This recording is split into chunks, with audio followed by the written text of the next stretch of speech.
মনের গভীর থেকে কোনো জিনিস চাইলে সেই জিনিস পাওয়াই দিতে পুরো দুনিয়া চেষ্টা করে। আমিও বিশ্বাস করতাম তীব্র আকাঙ্ক্ষা নিয়ে মন থেকে কিছু চাইলে তা পাওয়া যায়। আমি আমার এই নাজুক হৃদয়ের সমস্ত আকুতি ভরা প্রেম লইয়া খোদার কাছে চাইয়া বসলাম তোমারে রাখলাম আমার যাবতীয় প্রার্থনায়। দিনের পর দিন গেল, আমি শুধু অপেক্ষা কইরা গেলাম।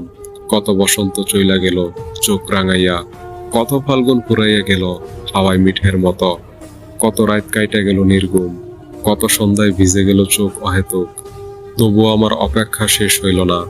অনেকদিন পর আমি বুঝলাম একজন চাইলেই শুধু হয় না, দুজন মিলে চাইতে হয়, দুজনের চাওয়ার মিল থাকা লাগে।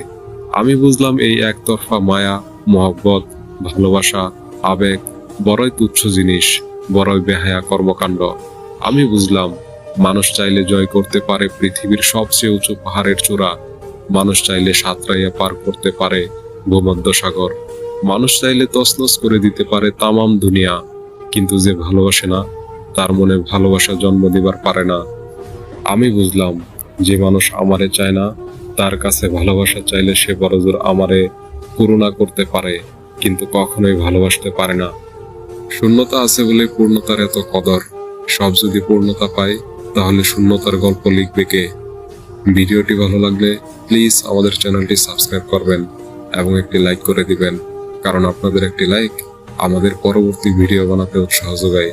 ভালো থাকবেন, সুস্থ থাকবেন। আল্লাহ হাফেজ।